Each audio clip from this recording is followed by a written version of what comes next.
मुस्तकिल मसला है पाकिस्तान का दहशतगर्दी। अभी तक तो कम अज़ कम यही साबित हुआ है कि मुख्तलिफ ऑपरेशंस और इस तरह की कार्रवाइयों के बाद भी हम देखते हैं कि दहशतगर्द किसी बड़े हमले में कामयाब हो जाते हैं सेठी साहब। और ऐसे में जब केपी गवर्नमेंट एहतजाज की तैयारियों में मसरूफ़ है, हम देख रहे हैं एक वाक़या बन्नू में होता है, वो बहुत अफसोसनाक वाक़या, और दूसरा कुरम में मुसाफिरों के काफ़िले पर, आम शहरियों पर फायरिंग खोल दी जाती है मुसल्लह अफराद की जानिब से, और 38 इज़ द काउंट, जो बहुत अफसोसनाक है।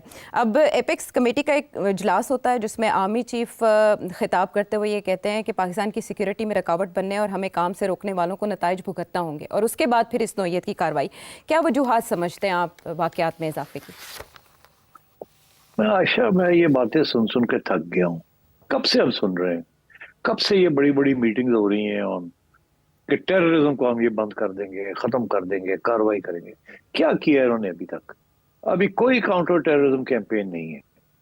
बिकॉज अब समझ आ गई है ना इस बात की कि खान साहब के जमाने में जनरल फैज हमीद ने जो तालिबान पॉलिसी इख्तियार की थी वो फेल थी ना। वो लोगों को ला के यहाँ बैठा दिया है।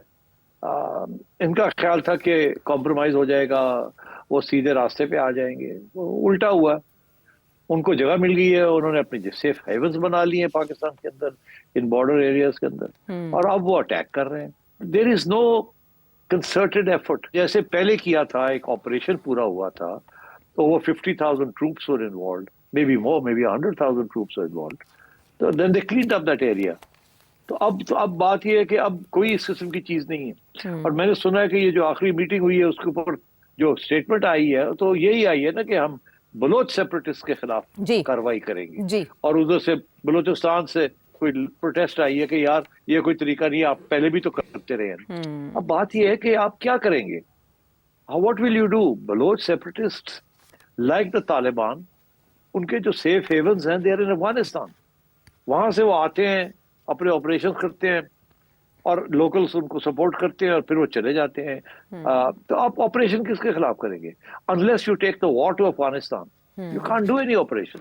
और war to Afghanistan is not no child's play. तो अब बात यह है कि you are in very serious trouble. आपको चाहिए इस वक्त मुल्क को एक प्लेटफॉर्म पे लाना एंड फोकस करना on this menace of terrorism. एक तरफ सेपरेटिज्म टेररिज्म, एक तरफ रिलीजियस टेररिज्म, और बहुत तरफ आपकी बहुत नुकसान हो रहा है।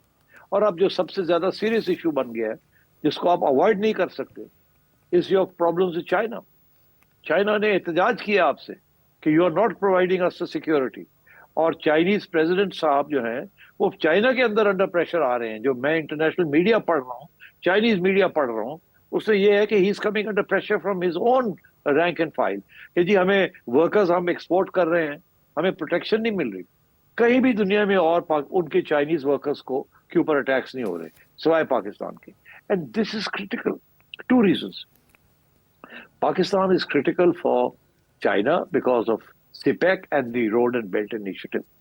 उनके लिए ये गेटवे बहुत important, number one. Number two, उन्होंने ये सोचा था कि best way to do this is to make investments in Pakistan, ताकि पाकिस्तान का भी एक वेस्टेड इंटरेस्ट हो इन द चाइनीज रूट।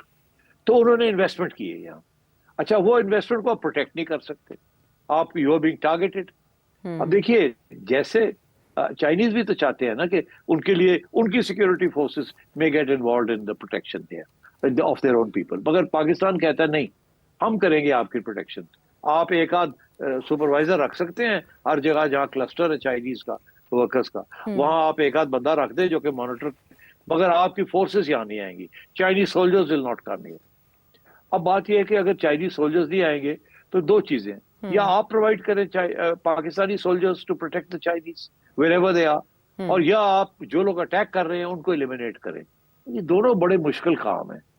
और ये वो मुल्क है जहां आपकी जो सिक्योरिटी एजेंसीज हैं वो वैसे ही लड़ाई झगड़े हो रहे हैं सियासी तौर पे, एंड डिस्ग्रंटलमेंट है एवरीवेयर। तो मतलब it's a very difficult situation, but you know you have to have your priorities right. अब प्रायोरिटीज ये बलोचों के साथ बातचीत भी नहीं है, वो करने के लिए भी तैयार नहीं है। उनको पीछे से इंडिया हेल्प कर रहा है, या तालिबान को भी इंडिया दे रहा है। तो अब और इंडिया के साथ मुखमुका करने के लिए हम तैयार नहीं है, हम बिल्कुल तैयार नहीं है। अभी हाल ही में चीफ साहब ने ठीक ठाक खड़काया है इंडिया को। अब बात यह है कि एक तरफ आप कहते हैं क्रिकेट खेले आके आप, दूसरी तरफ आप उनको खड़काते हैं। तीसरी तरफ वो आपको खड़का रहे हैं। तो मतलब है कि ये कोई तरीका तो नहीं है। और मैं आपको एक बात बता दूं जाते जाते, दिस जी। Is very very significant. Hmm. अगर ये बात हमारी एस्टेब्लिशमेंट को नहीं समझ आई तो they should have some serious thinking about this. देखिए, सबसे अहम डेवलपमेंट जो हो रही है अमेरिका में और ग्लोबल पॉलिटिक्स में, वो हो रही है डोनाल्ड ट्रंप। डोनाल्ड ट्रंप के सबसे कोर इशू है चाइना, कोर इशू। और उसने चाइना को रिस्ट्रेन करना है, रिस्ट्रिक्ट करना है। अब वो क्या उसकी स्ट्रेटजी हो सकती है, कैसे करेगा चाइना को रिस्ट्रिक्ट? एक तो खैर वो चाइना के ऊपर ट्रेड बैरियर्स लगाएगा अमेरिका, जी। मगर इससे भी ज्यादा अहम is the road and belt initiative, जिसकी वजह से चाइना एक्सपैंड कर रहा है। उसके tentacles all across the globe जा रहे हैं वाया द इकोनॉमिक रूट। उसको रोकेगा वो।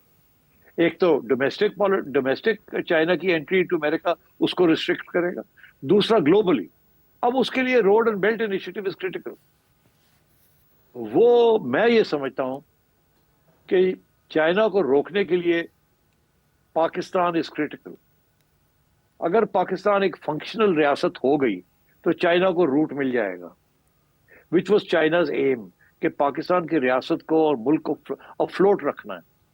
अगर पाकिस्तान की रियासत और पाकिस्तान की हुकूमत और पाकिस्तान का पॉलिटिकल सिस्टम और पाकिस्तान की इकोनॉमी डिसफंक्शनल हो जाती है फॉर वन रीजन, अगर डिसफंक्शनल हो जाती है तो फिर चाइना का ये रूट इज सेटल्ड। एक डिसफंक्शनल स्टेट के जरिए इतनी बड़ी इन्वेस्टमेंट चाइना कर रहा है, इट कांट बी सक्सेसफुल।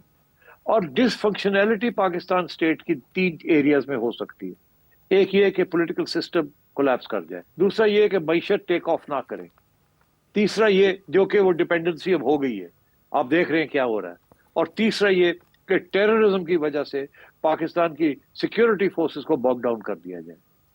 तो ये डिसफंक्शनैलिटी के 3 डायमेंशंस हैं। अगर पाकिस्तान एक डिसफंक्शनल स्टेट हो जाती है, जो मेरा ख्याल है कि under Donald Trump they will try to make sure कि पाकिस्तान एक डिसफंक्शनल स्टेट हो, तो चाइना जो है ना, उसका जो ये रूट है रोड एंड बेल्ट इनिशिएटिव का, that will become unstuck in Pakistan. Chinese are very worried about this, very worried. And I think one of the areas is security. हम सिक्योरिटी की तरफ तवज्जो नहीं दे रहे। हमारी सारी जो तवज्जो है इट्स ऑन पॉलिटिक्स, और politics is in a deadlock. There needs to be a break in this deadlock. The nation has to come together to stop the state from becoming dysfunctional.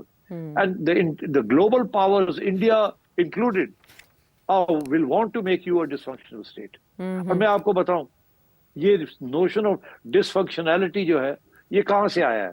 अब आज बात हो ही रही है तो इसके ऊपर मैं थोड़ी सी बात कर दूं, ताकि समझ आए कि ये टेररिज्म जो है is part of a bigger plan, और आप उसको सही तरीके से डील नहीं कर रहे।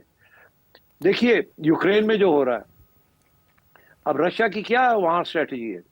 American strategy, European strategy is कि नेटो पहुंच जाए रशिया के बॉर्डर के ऊपर, और Ukraine is the border. Russia की ये स्ट्रेटजी है कि 40% के करीब यूक्रेन को कब्जा कर लिया जाए और बाकी रहने दिया जाए, और जो रह जाए उसको डिसफंक्शनल बना दिया जाए, ताकि वो डिसफंक्शनल जब हो जाएगा यूक्रेन, जो रह जाएगा, वो it cannot act as an outpost of NATO. Dysfunctional state cannot be a threat to Russia. तो रशिया यूक्रेन को डिसफंक्शनल बनाने जा रहा है, और अमेरिका जो है वो पाकिस्तान को डिसफंक्शनल बनाने जा रहा है। I mean, that is my fear. और अगर हम we are not aware of this, because हमारे पास इस वक्त दोस्ती यारी कहीं नहीं रही। Afghanistan is not our friend, Iran is not our friend, India is our enemy. By the way, जो जिस किस्म की हरकतें अफगानिस्तान कर रहा है, forget about being a friend, it's almost like that of an enemy, because it's supporting your enemies and it's giving them refuge. तो मैं समझता हूँ कि there has to be some strategic thinking in Islamabad and in Pindi. And I think Khan Saab has to be part of that. And there has to be a national reconciliation and a national agenda for survival and growth. And तो वो हो नहीं रहा है। खान साहब भी तैयार नहीं है, एस्टैब्लिशमेंट भी तैयार नहीं है, गवर्नमेंट भी तैयार नहीं है।